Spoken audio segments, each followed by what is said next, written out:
I think perhaps most of us can agree that one primary area in which we have failed educationally is to teach financial intelligence. We teach our students all about calculus. We teach them about algebra. We go in depth on European conflicts and famous wars from the past. We have them read classic literature and analyze writing. But we don't teach the aspects key to financial intelligence. We don't really teach students about checking accounts and savings accounts. We don't go in depth on Roth IRAs versus 401ks. We don't talk about investments or retirement planning. We seem to assume, as educators, that this kind of information will be gleaned down the road, maybe while the student is in college or maybe in some seminar course on the side.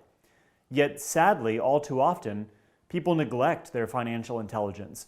They focus only on their academic intelligence, the sort of intelligence that they might need to land the job that they want, to earn the salary they want.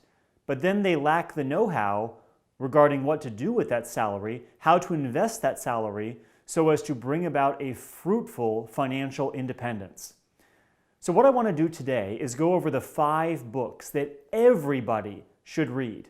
Everybody who cares about broadening his or her financial intelligence. Anyone who wants to take their finances into their own hands, to learn about investing, to understand how to create financial freedom both now and in the future. These are the 5 books that you have to read.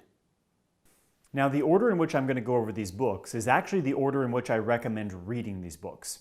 And I believe the one that everybody should start with is a book called The Slight Edge by Jeff Olson. Now, this is a pretty quick read. You could read this in an afternoon or over a period of 2 days.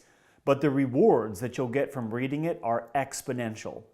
And part of that is because of the central metaphor that Olson uses in the book. He takes the concept of compound interest, which is a concept that I absolutely love and that I have become so enamored with. In fact, we have a short video on compound interest that you can check out in the show notes below. But the idea behind compound interest that Olson uses that's so great is he takes the concept itself, where you essentially have your money make money for you, and the concept that your money works harder than you do and that it keeps working and doesn't stop working. He takes that concept and he applies it to one's life. Imagine thinking of compound interest in all the different areas of one's life. This is what Olson essentially means by the slight edge, that slight advantage that starts as a small distinct advantage, but over time grows into that hockey stick graph that will bring about great rewards. One particular example of this is with regard to driving and audiobooks. Here's what I mean by that. Suppose that you have a 25-minute commute to your work. So every day you're in the car for 50 minutes. And during that time, you're listening to radio stations, talk radio, music, Pandora, whatever it is that you're streaming and whatever it is that you're drawn to at the time. But then imagine if instead of spending those 50 minutes listening to mindless music, those 50 minutes were put into an audiobook, which on a weekly basis would add up to several hours, and a monthly basis would add up to 1 to 2 books a month. So that over the course of a year, you would be able to listen to anywhere between 12 and 24 books just from using your daily commute.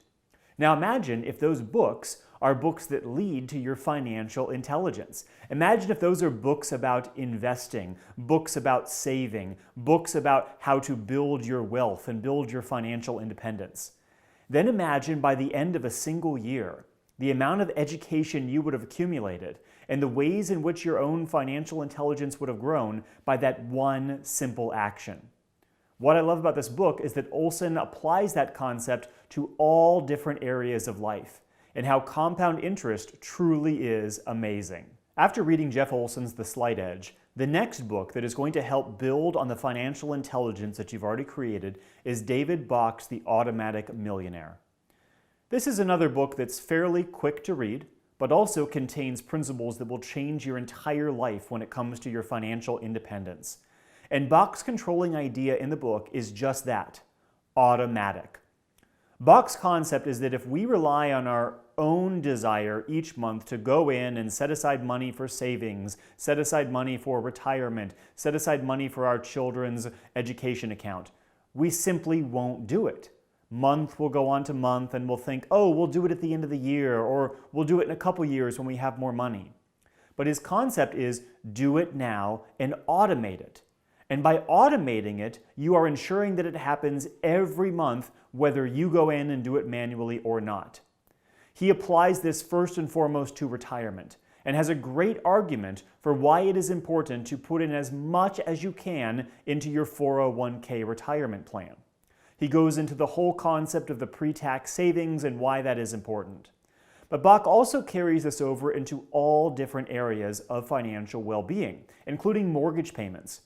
He has a plan that he details in the book wherein mortgage payments, if done twice a month, will actually pay a mortgage down considerably faster because it will yield more payments in a year when broken down by 2 weeks versus 30 days. So the concepts that Bach uses are not earth-shattering. They're not concepts that require a genius or a degree in economics to figure out. They're concepts that everybody can apply, and once applied and once made automatic, will really truly contribute to financial independence. So after you've read Olson's The Slight Edge and David Bach's The Automatic Millionaire, it's time to finally sit down and read the financial classic, Rich Dad, Poor Dad. Okay, here's why it is important for everybody to read Rich Dad, Poor Dad. While just about every financial book out there tells people about savings and retirement and safe investing, Rich Dad, Poor Dad lays out a plan to actually go out there and take some risks, to do things against the grain. And the primary concept stressed in the book that is going to truly yield financial independence is understanding the difference between an asset and a liability. The book goes into great detail about this because there truly is a lot of misconception out there about what makes up an asset. We might think of our car as an asset. We might think about our silverware collection inherited from our grandparents as an asset. We might think about wine collections or book collections or stamp collections as assets. What is shown in the book is that an asset is something that brings in a revenue, that actually creates income. And if that particular thing does not create income, it is not an asset and very likely could be a liability. Understanding the difference between the two concepts, it is what is going to bring about a better sense of financial independence overall. Another concept that I found incredibly valuable from Rich Dad, Poor Dad is the argument that one should seek not to specialize in a particular area, but instead to broaden one's knowledge and understanding in a lot of areas. In fact, someone should go out there and try just a lot of different jobs. Try working for a lot of different companies. No longer is it advisable to find a single company and stick with it for 15, 20, 30 years. Instead, someone should go out there and experience as much as possible in as wide a range as possible, so that when you go to start a business, when you go to engage in some kind of entrepreneurial venture, you will have a wide understanding that will give you the ability to succeed where those who decided to specialize cannot.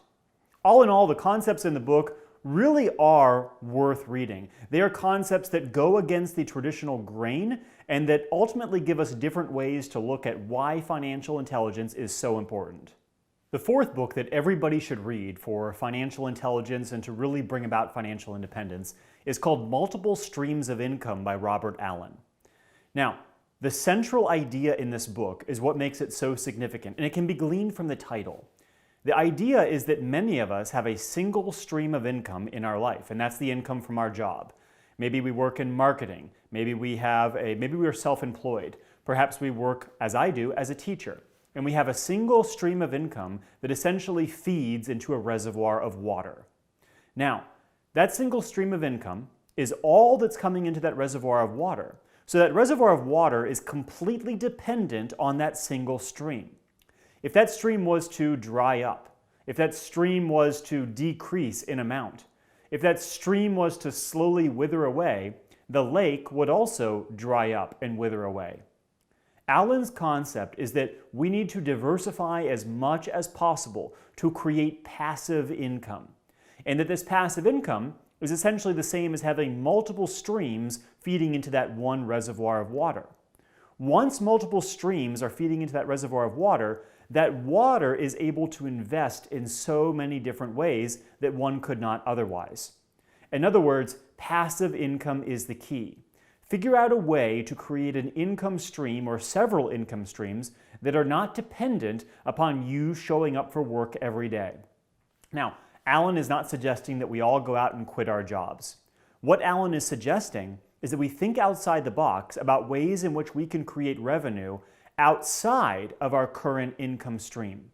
What are ways in which we can increase the amount of money we're making per month, whether it's a side hustle, whether it's a business that you create, whether it is some way in which you create intellectual property that generates revenue from you, perhaps through online classes or books that you write. Alan's point is clear, but also vital. If we want to increase our financial independence, we have to increase the income that's coming in and not income from a single stream, but from multiple streams. So for the followers of our channel, the fifth book will come as no surprise. But the fifth book that everybody seeking financial intelligence should read is none other than The 12% Solution by David Allen Carter. Now, I know what you're thinking. It's the book this channel is based on. It's the book that we're trying to sell on the channel. And yes, all of that is true. But here's why this book is a must-read, and here's also why I saved it for the last. All of these other books that I've given you to increase financial intelligence are building blocks upon which the concepts are based. So take Jeff Olson's The Slight Edge. This is the first block of financial intelligence, understanding compound interest and applying that to all areas of life. Then look at the second building block, David Bach's The Automatic Millionaire. The concepts in here are about automating the process so that your wealth can begin multiplying early in life and bring about the kind of retirement income and other incomes that you're looking for later in life. The third block comes from Rich Dad, Poor Dad, which is going to look into concepts that are going to bring about greater financial independence, encouraging people to avoid specializing in any one area, and also investing in assets that bring about income. This directly plays into the fourth building block, which is Robert Allen's book, Multiple Streams of Income, using that concept to say passive income, creating ways to generate income that's not coming from a single stream. So all of these books so far are focused on income, earnings, savings, planning for retirement. What they don't deal with specifically is how to allocate investments to bring about the kind of returns that will yield a comfortable retirement, or savings goals in other areas. That's where the 12% solution comes in. Reading this book is essentially reading a do-it-yourself handbook. This is not about looking for some kind of big investor fee to come along or investing in a hedge fund. This is about giving the individual user the tools to say, here's what I can do with my retirement income to bring about an interest rate that on average beats the S&P 500. Here's a way to look at moving beyond 6% or 7% return and looking at an average of 12% return based on techniques that anybody can apply. And the best thing about this, in addition to being easy to understand, it doesn't take a lot of time. These are concepts that really take about 20 minutes a month and a computer and an internet connection. And with those tools and the tools outlined in the book, you can take the investments that you have earned through all of the diligent work from applying the concepts in these other four books. And then using the concepts in this fifth book, The 12% Solution, you can make your money work for you. And as we said at the beginning of the video, when your money works for you, it works harder than you do, and it never takes a day off. And through these concepts, you will build your financial intelligence. And perhaps even more important than building assets and building wealth is your financial intelligence. Because it is that financial intelligence that is going to help you weather any storm that will come your way financially, help you create multiple streams of revenue, help you create a safety net no matter the circumstances, and ultimately, help you bring about financial independence. Hey, these are great books to read, but there are plenty more out there. And in this channel, we're going to go over a lot of concepts that are worth knowing and concepts that will help you as an individual investor and someone who's concerned about building his or her wealth over the lifetime. So make sure you subscribe for other videos and other information that we'll be putting out. Thanks for watching.